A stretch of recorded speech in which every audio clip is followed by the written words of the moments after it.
सोच बदल कर देखो सितारे बदल जाएंगे। सोच बदल कर देखो सितारे बदल जाएंगे, कोशिश करके देखो नजारे बदल जाएंगे। हेलो फ्रेंड्स, आप सभी को मेरा नमस्कार। यदि हमें अपनी सोच और सितारे बदलने हैं तो हमें मेहनत करनी होगी, स्मार्ट स्टडी स्मार्ट वर्क करना होगा। आज की क्लास में हम पढ़ेंगे हिंदी साहित्य का इतिहास, जो कि एक बहुत ही महत्वपूर्ण टॉपिक है, बहुत महत्वपूर्ण विषय है। जैसा कि आप स्लाइड में देख पा रहे हैं, हमारे हिंदी लिटरेचर क्लास 12th के स्टूडेंट की डिमांड थी कि हिंदी साहित्य के आधुनिक काल को पढ़ाया जाए, क्योंकि 16 अंक क्लास 12th हिंदी लिटरेचर में 16 अंक का हिंदी साहित्य का इतिहास में से प्रश्न पूछे जाते हैं, जिसमें हिंदी साहित्य के इतिहास के वर्गीकरण का एक वीडियो मैंने पहले बनाया था, जिसमें हिंदी साहित्य का काल विभाजन किया गया है, आदि काल, भक्ति काल, रीति काल और आधुनिक काल। वह इस क्लास के डिस्क्रिप्शन में आपको मिल जाएगा, एक बार आप अवश्य देखें, सभी के लिए बहुत महत्वपूर्ण है। लेकिन जैसा कि आप स्लाइड में देख पा रहे हैं, आज हम पढ़ेंगे आधुनिक काल का वर्गीकरण। हिंदी साहित्य का चौथा काल आधुनिक काल, जो अभी वर्तमान में भी चल रहा है, उसका वर्गीकरण एवं प्रवृत्तियां। दोस्तों, आज की इस छोटी सी क्लास में हमने गागर में सागर भरने का प्रयास किया है। वैसे तो गागर में सागर भरने की कला में महारत हासिल थी महाकवि बिहारी को, लेकिन हमने प्रयास किया है कि हमारे जो फ्रेंड्स है, हमारे जो स्टूडेंट्स है, वो कम से कम समय में अधिक से अधिक ज्ञान अर्जन किस प्रकार से करें और बेहतर से बेहतर रिजल्ट देने का प्रयास करें। तो 100% अंक पाने के लिए हमें अवश्य देखनी है आज की ये क्लास। आज की क्लास में हम आधुनिक काल का जो वर्गीकरण किया गया है, भारतेंदु युग, द्विवेदी युग, छायावादी युग, उसके बाद आता है प्रगतिवादी युग, प्रयोगवादी युग और नई कविता। इन 6 भागों में आधुनिक काल का वर्गीकरण किया गया है।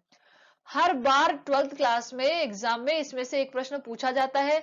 4 अंक का प्रश्न है। आज की इस क्लास से आप 4 अंक का प्रश्न पूरे में से पूरे अंक प्राप्त कर पाएंगे। इतना सरल तरीके से हम अध्ययन करेंगे।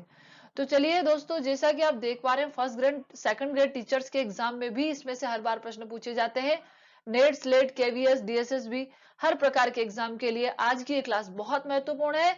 तो हम अब क्लास प्रारंभ करने जा रहे हैं। Okay, are you ready? क्या आप सभी तैयार हैं? तो सबसे पहले हम देखते हैं हिंदी साहित्य का इतिहास आधुनिक काल। हिंदी साहित्य का संक्षिप्त इतिहास हमारी माध्यमिक शिक्षा बोर्ड की पुस्तक है। उसी के अंदर से बिल्कुल ऑथेंटिक ये विषय वस्तु आपके लिए यहाँ पर प्रस्तुत है। आधुनिक काल संवत 1843 से अब तक का समय आधुनिक काल के नाम से जाना जाता है। दोस्तों, आपको पता है कि संवत और ईस्वी सन में 57 वर्ष का अंतर है, अर्थात संवत ईस्वी सन से कितना आगे चलता है? 57 वर्ष। अर्थात आप समझ रहे हैं कि 2020 चल रहा है अभी, तो विक्रम संवत क्या होगा? तो आपको उसमें क्या करना है? 57 वर्ष ऐड करने हैं। यदि 57 वर्ष पहले चला है तो 57 वर्ष आगे ही रहेगा। ओके, आप देखते हैं कि हिंदी साहित्य का जो काल विभाजन है, बहुत सारे साहित्यकारों ने किया है। जैसे मिश्र बंधु है, आचार्य रामचंद्र शुक्ल है, और बहुत सारे और भी हमारे साहित्यकार हैं। लेकिन हम पढ़ रहे हैं यहाँ पर आचार्य रामचंद्र शुक्ल ने गद्य पद्य को 3 भागों में बांटा है। यह क्वेश्चन कंपटीशन एग्जाम में पूछा जाता है। प्रथम उत्थान, जिसे संवत 1925 से 1950 तक का समय, द्वितीय उत्थान 1950 से 1975 तक का समय, और तृतीय उत्थान संवत 1975 से 1984 तक का समय। अब हमारी 12th क्लास के अंदर कैसे प्रश्न पूछा जाता है? देखिए, 12th क्लास के अंदर 12th बोर्ड में हर बार एक क्वेश्चन पूछा जाता है कि आधुनिक काल की युगीन प्रवृत्तियों पर प्रकाश डालिए।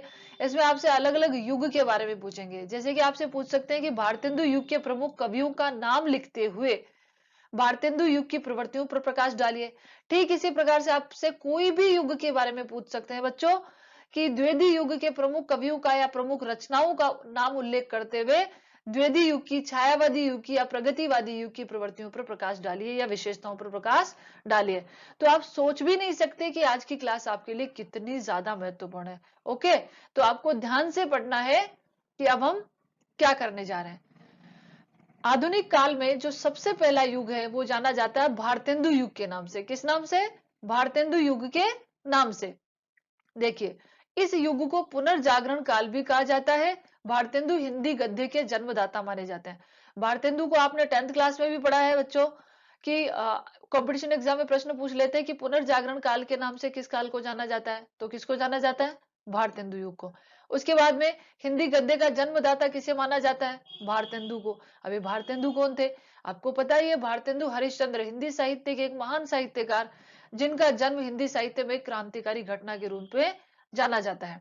क्योंकि इनसे पहले जो रीतिकाल था आपको पता है, तो उसमें पद्य लेखन होता था, लेकिन जैसे ही आधुनिक काल भारतेंदु युग का आविर्भाव हुआ, हिंदी गद्य का भी में साहित्य लेखन होने लगा, इसलिए हिंदी साहित्य के जन्मदाता, गद्य के जन्मदाता माने जाते हैं।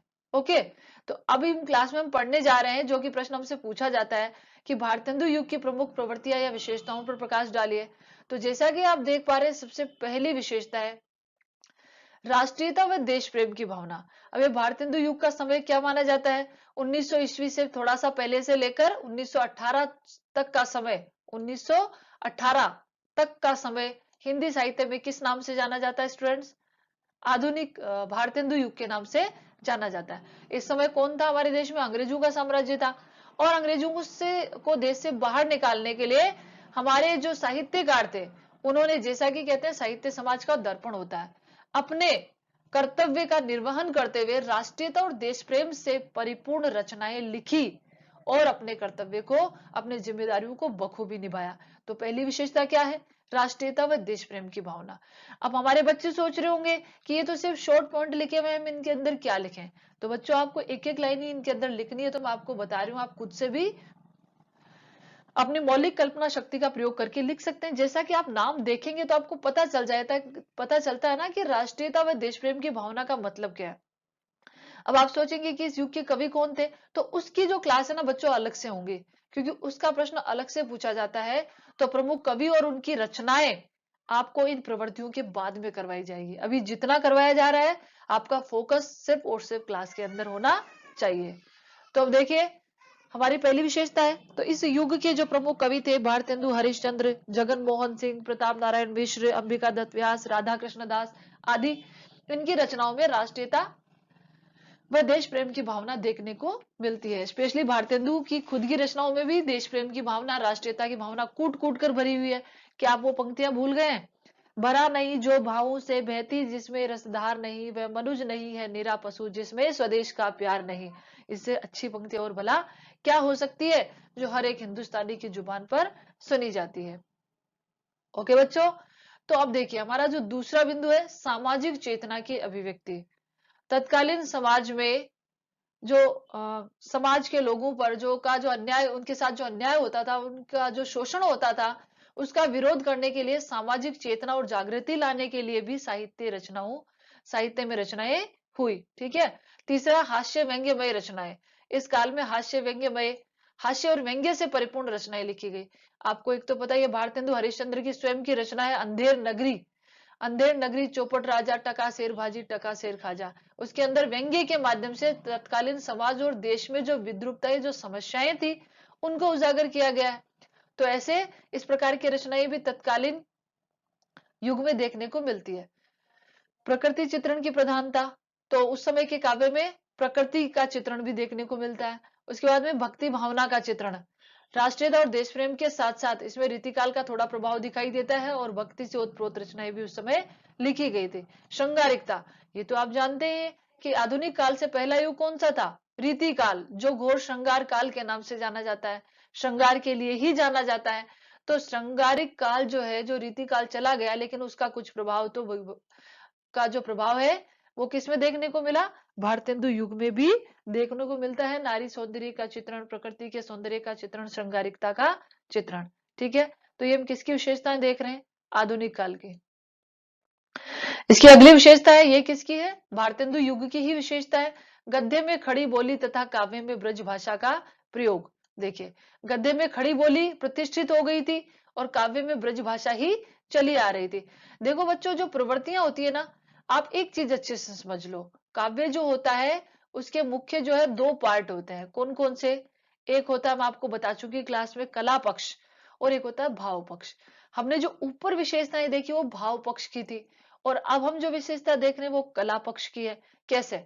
देखो, एक सिंपल एग्जाम है। एक मनुष्य होता है, जैसे कि हम हैं तो हमारे अंदर भी हमारे दो स्वरूप है, एक होता आंतरिक स्वरूप, एक होता बाहरी स्वरूप।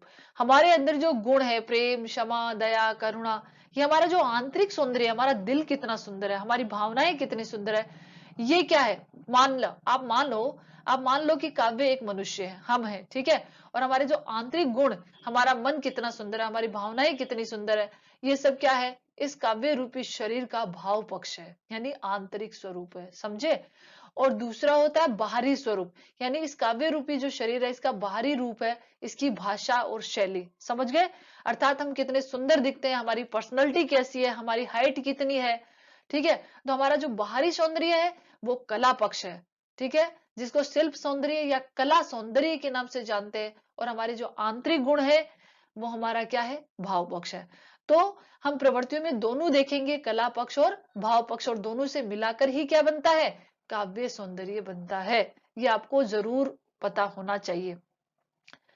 तो गद्य में क्या है बच्चों, खड़ी बोली का प्रयोग, और काव्य में ब्रज भाषा का प्रयोग, जो पहले भी चली आ रही थी। अभिव्यक्ति प्रवृत्तियां, अर्थात मतलब मैंने क्या कहा था, अभी अभी रीतिकाल गया है और आधुनिक काल का आविर्भाव हुआ है। तो इस समय के काव्य में जो आधुनिक हमारा भारतेंदु युग है, उसमें रीति काल के अनुसार ही काव्यांगों और लोक छंदों का प्रयोग देखने को मिलता है।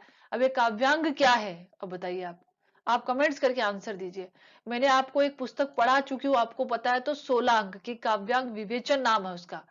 काव्यांग विवेचन यानी काव्य के काव्यांग, काव्य के अंग कौन कौन से होते हैं, जो हमने उस पुस्तक में पढ़े हैं। आपको बहुत सारे होते हैं, जो हमने पढ़ लिए उस पुस्तक में 16 अंक में, मैं पढ़ा चुकी हूँ पूरे 16 अंक। वो आप मुझे कमेंट्स करके बताएं, नहीं तो अगली क्लास में मैं बताऊंगी। और मुझे पता है हमारे स्टूडेंट बहुत ही ब्रिलियंट है, वो जरूर बताएंगे, ठीक है। तो ये सब कौन सी जो विशेषताएं हमने देखी, किसकी है, भारतेंदु युग की विशेषताएं। अब मैं आपको बताती हूँ कि भारतेंदु युग के बाद हिंदी साहित्य के आधुनिक काल में कौन सा युग आया, द्विवेदी युग, यानी 1918 के बाद। मैंने अभी भी बताया था 1918 के बाद का जो समय है वो आधुनिक काल में भारत द्विवेदी युग के नाम से जाना जाता है। अब ये द्विवेदी कौन थे, इस युग का नामकरण महावीर प्रसाद द्विवेदी के नाम पर द्विवेदी युग हुआ। महावीर प्रसाद द्विवेदी, आपने 10th में चैप्टर पढ़ा है स्त्री शिक्षा के विरोधी कुतर्कों का खंडन, ठीक है बच्चों। तो महावीर प्रसाद द्विवेदी, अब सोचिए महावीर प्रसाद द्विवेदी ने हिंदी साहित्य में कितना बड़ा योगदान होगा उनका, कि इनके नाम से एक युग का नामकरण हुआ है। इस युग को जागरण सुधार काल के नाम से भी जाना जाता है। कंपटीशन एग्जाम में क्वेश्चन पूछते हैं कि जागरण सुधार काल किसे कहा जाता है, तो द्विवेदी युग को कहा जाता है। अब देखिए द्विवेदी युग की प्रवृत्तियां देखते हैं हम, ठीक है। पहली विशेषता है आदर्श व नैतिकता का प्राधान्य। ये जो युग है द्विवेदी युग, इसके अंदर हमको क्या देखने को मिलता है, आदर्श व नैतिकता। बच्चों आदर्श और यथार्थ में आप अंतर समझते हैं। यथार्थ हम कैसे हैं, हमारी रियलिटी, और आदर्श कैसा होना चाहिए। हम अक्सर नहीं कहते कि वह मनुष्य कितना, मतलब देखिए ना लोगों को क्या हो गया, समाज में किस प्रकार की घटनाएं देखने को मिलती है, लोगों में कोई मैनर से नहीं है, बदतमीजी से बात करते हैं। ये हमारा यथार्थ है, लेकिन कैसा होना चाहिए कि हम सबके साथ प्रेम, क्षमा, दया, करुणा से पेश आना चाहिए, बड़ों के चरण स्पर्श करना चाहिए, भारतीय संस्कृति के जो नियम रूल्स है उनको फॉलो करना चाहिए, ये हमारा आदर्श है, नैतिकता। यानी इस युग के साहित्य लेखन में, द्विवेदी युग में आदर्श और नैतिकता से परिपूर्ण रचनाएं देखने को मिलती है। ओके, अगली विशेषताएं देखते हैं हम। देखो इसके अंदर क्या है कि इसके प्रमुख कवियों का भी जो है क्लास अलग से होगी, वो आपको उस समय बताई जाएगी कि क्वेश्चन किस प्रकार से, और आपको क्वेश्चन भी सॉल्व करवाए जाएंगे। शुद्ध राष्ट्रीयता का भाव, दूसरी जो प्रवृत्ति है क्या है, शुद्ध राष्ट्रीयता। शुद्ध राष्ट्रीयता का मतलब क्या होता है, पूर्ण रूप से राष्ट्र के प्रति समर्पित होकर अंग्रेजों को भारत से बाहर निकालने के लिए, राष्ट्र को एकता के सूत्र में पिरोने के लिए ऐसी रचनाएं लिखी गई। देखो जो कंपटीशन एग्जाम है ना, उनमें मैंने देखा है प्रश्न पूछते हैं कि आपको क्या किया जाएगा कि 4 ऑप्शन दिए जाएंगे। या तो प्रश्न पूछा जाएगा कि द्विवेदी युग की सारी विशेषताएं, प्रवृत्तियां आपको दी जाएंगी, और ये पूछा जाएगा कि इसमें से प्रमुख प्रवृत्तियां किसकी होंगी, द्विवेदी युग की, लेकिन इस युग की प्रमुख प्रवृत्ति कौन सी है ये बताइए। या फिर ऐसा पूछा जाएगा कि आपको 3 प्रवृत्तियां किसी और युग की दी जाएगी और एक प्रवृत्ति द्विवेदी युग की दे दी, और 3 भारतेंदु की। फिर आपसे पूछेंगे कि निम्न में से कौन सी प्रवृत्ति द्विवेदी युग की है या नहीं। एक तो हर युग की हमें प्रमुख प्रवृत्ति सब में से पता होनी चाहिए, कि हम कहते हैं ना अच्छे हैं, सब अच्छे हैं, लेकिन सबसे बेस्ट कौन, लीडर कौन बनता है, नायक कौन बनता है, जो समूह में सबसे बेस्ट होता है। तो हर एक युग की सबसे जो बेस्ट विशेषता है, प्रवृत्ति है, वो हमें पता होनी चाहिए। ठीक है, तो अगली हमारी जो प्रवृत्ति है द्विवेदी युग की, मानवतावादी विचारधारा का प्रादुर्भाव। इस युग के अंदर कौन सी विचारधारा का विकास हुआ, मानवतावादी, यानी मानव का भी कोई अस्तित्व है, उसे लेकर रचनाएं लिखी गई कि मानव का समाज में, राष्ट्र में भी उसका अलग अस्तित्व है। इससे पहले क्या था कि राष्ट्र ही सब कुछ है, लेकिन यहाँ पर राष्ट्र तो है लेकिन मानव का भी अपना अस्तित्व है, ऐसा साहित्य लेखन में देखने को मिलता है। इतिवृत्तात्मकता इस युग की विशेषता। अब देखिए इतिवृत्तात्मकता क्या होती है, इतिवृत्तात्मक का मतलब होता है अतीत के माध्यम से वर्तमान की समस्याओं का समाधान। कैसे, अतीत के माध्यम से वर्तमान की समस्याओं का समाधान कैसे, आपने देखा होगा कि आपने जो पढ़ा है कुरुक्षेत्र, कुरुक्षेत्र जो काव्य है उसके अंदर आपने देखा है कि अतीत को माध्यम बनाकर, जैसे भीष्म पितामह, युधिष्ठिर, इन सबको माध्यम बनाकर वर्तमान की समस्याओं से जोड़कर साहित्य में मनुष्य को समझाने का प्रयास किया गया। अर्थात मतलब यहाँ पर भी क्या हुआ था, अतीत के माध्यम से, अतीत से हमारा जो बीता हुआ कल है उससे दृष्टांत लेकर वर्तमान की समस्याओं को पेश करने का, उन समस्याओं का समाधान खोजने का प्रयास किया गया है। यही क्या है, इतिवृत्तात्मकता। काव्य भाषा के रूप में खड़ी बोली की प्रतिष्ठा। तो हमने भाव पक्ष भी देखा, हम शैली पक्ष भी देखेंगे। ठीक है, तो इसमें क्या है, काव्य भाषा के रूप में खड़ी बोली, भारतेंदु युग में भी खड़ी बोली थी और द्विवेदी युग में भी खड़ी बोली की प्रतिष्ठा। मुक्तक की अपेक्षा प्रबंध काव्यों की प्रधानता, ध्यान से देखिए, एक होता मुक्तक और एक होता प्रबंध काव्य। अब देखो प्रबंध काव्य, रामचरितमानस क्या है, प्रबंध काव्य है, लेकिन बिहारी की सतसई क्या है, मुक्तक काव्य। बिहारी की सतसई एक चुना हुआ गुलदस्ता है मुक्तक का, और रामचरितमानस प्रबंध काव्य। अब दोनों में अंतर समझ में आ गया। मुक्तक जो होता है काव्य होता है लेकिन परस्पर एक दूसरे से स्वतंत्र होता है, और प्रबंध जो होता है वो एक विशाल काव्य जो एक खंड के बाद उसके खंड एक दूसरे से जुड़े हुए होते हैं। ठीक है, तो मुक्तक की अपेक्षा प्रबंध काव्य यहाँ पर क्या हुआ है, अधिक लिखे गए। प्रबंध काव्य लिखे गए थे इसीलिए तो अतीत की घटनाओं को माध्यम बनाकर वर्तमान की समस्याओं को प्रस्तुत करने का प्रयास किया गया।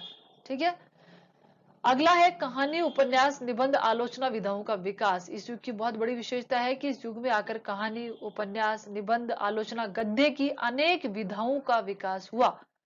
गद्य की कितनी सारी विधाएं आपको पता है, निबंध, कहानी, आलोचना, उपन्यास, समालोचना, रिपोर्टाज, वृतांत, वार्ता, बहुत सारी विधाएं। तो इन विधाओं का विकास देखने को मिला।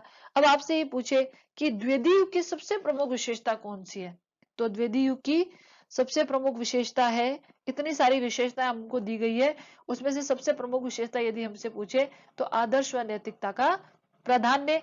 यदि हमसे पूछते हैं भारतेंदु युग की विशेषता, तो भारतेंदु की युग की सबसे प्रमुख विशेषता राष्ट्रीयता व देशभक्ति की भावना। ठीक है स्टूडेंट्स, तो हमारे भारतेंदु युग और द्विवेदी युग, दो युग कंप्लीट हो चुके हैं। अब हम चलते हैं, हमारा जो तीसरा युग है इसके बाद में, उसे हिंदी साहित्य में जाना जाता है किस नाम से, छायावादी युग के नाम से, जिसके बारे में आप बहुत अच्छे से जानते हैं। चलिए देखते हैं। छायावादी युग हिंदी साहित्य में आपको अभी बताया था 1918 से 36 तक का समय द्विवेदी युग के नाम से जाना जाता है। 1936 से छायावादी काव्य धारा का आरंभ माना जाता है। अब आप मुझे कमेंट्स करके बताइए, आपको बहुत बार बता चुकी हूं मैं, बार बार पूछा जाता है कि छायावाद के आधार स्तंभ 4 कवियों के नाम बताइए। चलिए 4 कवियों के नाम कितनी बार आपको बता चुके हैं। यदि आपसे छायावादी युग का कोई प्रश्न पूछा जाएगा तो उन्हीं 4 कवियों को आधार बनाकर पूछा जाता है। प्रवृत्तियां तो आप देख ही पा रहे, और वही 4 कवियों से अलग अलग भी प्रश्न पूछ लेते हैं, चारों को मिलाकर भी प्रश्न पूछा जाता है कि छायावादी युग के प्रमुख कवियों और उनकी रचनाओं का नाम बताइए। तो आपको पता है कौन कौन है, महाकवि जयशंकर प्रसाद, सूर्यकांत त्रिपाठी निराला, सुमित्रानंदन पंत और महादेवी वर्मा। ये छायावाद के 4 आधार स्तंभ कवि माने जाते हैं। अब हम क्या देखते हैं, छायावादी युग की प्रमुख प्रवृत्तियां। सबसे पहली प्रवृत्ति है वैयक्तिकता, इसको हम वैयक्तिकता कह सकते हैं, या फिर आत्मा अभिव्यक्ति की प्रधानता, अपने आत्मा के विचारों को प्रकट करने का प्रयास किया गया।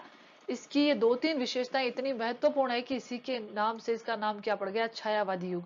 अब बताइए, जो द्विवेदी युग था वह तो महावीर प्रसाद द्विवेदी के नाम पर पड़ा, लेकिन छायावाद का मतलब क्या होता है?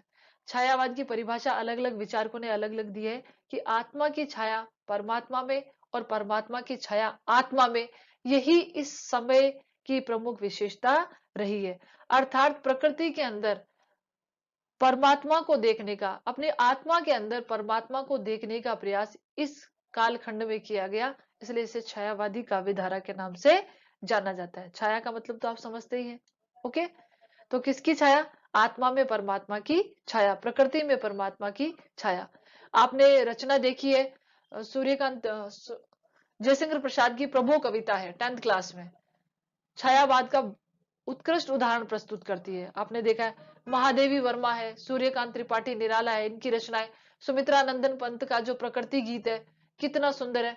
महादेवी वर्मा की रचनाओं में आत्मा अभिव्यक्ति की प्रधानता देखने को मिलती है, यानी अपने आत्मा से अभिव्यक्ति देना, अपने आत्मिक विचारों का को प्रकट करना। ठीक है, देखो बच्चों, व्यक्तिकता शब्द जो है ना वो बार बार आएगा। ये जो है व्यक्तिकता शब्द बार बार आएगा। यहाँ पर जो है ना थोड़ी मिस्टेक है, आपको क्या करना है, वह के ऊपर 2 मात्राएं आएंगी, लिखने में मिस्टेक है, और ये आ जाएगा। जो मात्राएं आएंगी वो वह पूरा लिखकर इस पर। व्यक्तिकता का अर्थ होता है, क्या होता है? व्यक्ति का अस्तित्व है। क्या होता है? व्यक्ति का। इससे पहले हमने देखा कि राष्ट्र को प्रमुख माना गया था। व्यक्तिकता का मतलब होता है व्यक्ति का अपना अस्तित्व होता है। ठीक है, व्यक्ति की अपनी विशेषता होती है, अपनी प्रकृति होती है, अपना व्यक्तित्व होता है, यानी व्यष्टि का भाव। व्यष्टि एक होती है समष्टि, यानी समष्टि यानी संपूर्ण समाज, और व्यष्टि मतलब व्यक्ति, व्यक्तिकता, व्यष्टिवादिता। ओके, हमारी जो अगली विशेषता है मानवीय सौंदर्य बोध की अभिव्यक्ति। देखो इससे मिलता जुलता है। मानवीय सौंदर्य अर्थात अपनी आत्मा में ही परमात्मा के दर्शन करना, मानवीय सौंदर्य बोध इस काल की रचनाओं में देखने को मिलता है। प्रकृति के रम्य रूपों का चित्रण, इसमें तो कोई डाउट ही नहीं है। सुमित्रा नंदन पंत जो छायावाद के आधार स्तंभ कवि है, वो तो प्रकृति के सुकुमार कवि कहलाते हैं। कोसानी अल्मोड़ा में जिनका जन्म हुआ था और प्रकृति जिनकी सहचरी, इतना खूबसूरत चित्रण इनकी रचनाओं में देखने को मिलता है। अतिशय कमनीय कल्पनाएं इस काल की विशेषता है कि अतिशय कमनीय कल्पनाएं, जैसे कि आप देख सकते हैं, इसका बेस्ट उदाहरण है हमारी जो कामायनी है, जयशंकर प्रसाद की कामायनी के अंदर ऐसी कमनीय कल्पनाएं देखने को मिलती है। बिहारी में भी आपने देखी थी। उसी प्रकार से जयशंकर प्रसाद कहते हैं, नारी तुम केवल श्रद्धा हो, विश्वास रजत नक पगतल में, पीयूष स्रोत से बहा करो जीवन के सुंदर समतल में। अतिशय यानी बहुत अधिक होना। ठीक है, अगली जो विशेषता है इस काल की, रहस्य भावना काव्य का मूल, वो ध्यान से देखना है। छायावाद के बारे में पूछा जाता है कि छायावादी युग की निम्न में से प्रधान विशेषता कौन सी है, कंपटीशन एग्जाम में पूछा जाता है। तो हम सारी विशेषताएं इसके देखने के बाद देखेंगे कि इसमें से सबसे प्रमुख विशेषता कौन सी है। रहस्य भावना तो छायावाद का मूल मानी जाती है, आधार या प्राण तत्व मानी जाती है। एक तो है रहस्य भावना, मैंने भी क्या कहा था, ये रहस्यवादी तो है। आत्मा में परमात्मा की छाया, प्रकृति के अंदर परमात्मा को देखना, और जो महादेवी वर्मा का काव्य है वो रहस्य से अनुप्राणित है। ठीक है, तो इस प्रकार की जो भावना है वो किसमें देखी जाती है, छायावादी युग में। अगली विशेषता देखते हैं, वेदना और विरह। वेदना और विरह छायावादी काव्य का प्राण तत्व है। महादेवी वर्मा की नीरजा, निहार, रश्मि, सुमित्रा नंदन पंत का उच्चवास, जयशंकर प्रसाद का आंसू, झरना, बहुत सारी रचनाएं हैं जिसके अंदर विरह और वेदना का काव्य देखने को मिलता है, और ये छायावाद का प्राण तत्व है। अब आपसे पूछ सकते हैं कि छायावादी काव्य की सर्व प्रमुख विशेषता कौन सी है? तो बच्चों, सबसे प्रमुख विशेषता छायावाद की यही है, वेदना और विरह की। विरह ही छायावाद का प्राण तत्व है। आहा वेदना मिली विदाई, इस प्रकार से बहुत सारी इतनी संवेदनशील विरह और वेदना से परिपूर्ण रचनाएं इस काल में देखने को मिलती है। मानवतावाद की स्थापना, ये तो आप पहले देख ही चुके हैं, मैंने आपको पहले भी बताया था। मानवतावादी काव्य, राष्ट्रीयता की भावना भी इस काल में देखने को मिलती है। दार्शनिक चिंतन, इस काल के अंदर वेद, उपनिषद, विवेकानंद दर्शन, गांधी दर्शन, टैगोर, अद्वैतवाद, अरविंद दर्शन आदि का प्रभाव भी कहीं ना कहीं इस काल की रचनाओं में देखने को मिलता है। और इसी कारण इस काल की जो प्रमुख विशेषता है हमने देखी, रहस्यवादी काव्य। इस काल में रहस्यवादी काव्य लिखा गया, वेदना और विरह छायावादी काव्य का प्राण तत्व है। यदि आपके ऑप्शन में विरह, वेदना और छायावादी काव्य का प्राण तत्व यह आता तो यही राइट आंसर होगा, नहीं तो क्या होगा, रहस्य की भावना, दोनों एक दूसरे से जुड़े हुए हैं। यदि हम कला पक्ष देखते हैं तो कला पक्ष में साहित्यिक खड़ी बोली, हिंदी का प्रयोग, इसमें क्या हुआ, खड़ी बोली, साहित्यिक भाषा का प्रयोग इस काल में देखने को मिलता है। तो बच्चों आज की क्लास में इतना ही, क्योंकि हमारे आधुनिक काल के 3 जो वर्गीकरण अभी शेष है, कौन सा, छायावादोत्तर काव्य शेष है, जिसके अंतर्गत प्रगतिवाद, प्रयोगवाद और नई कविता, यदि हम इनको शामिल करते हैं तो हमारा जो क्लास है जो बड़ी हो जाती है। इसलिए आज के लिए इतना ही। 25 मिनट के अंदर आपने कितना कुछ पढ़ लिया है, आप पढ़ें और कुछ नहीं समझ में आए तो आप प्रश्न करें। आज के लिए इतना ही, धन्यवाद। फिर मिलते हैं अगली क्लास में। अभी तक जिन्होंने हमारे चैनल को सब्सक्राइब नहीं किया है वे सब्सक्राइब करें, शेयर करें, क्योंकि पूरा आधुनिक काल, हिंदी साहित्य का इतिहास और कंपटीशन एग्जाम के लिए सब कुछ इस चैनल पर आपको उपलब्ध होगा। Thank you so much.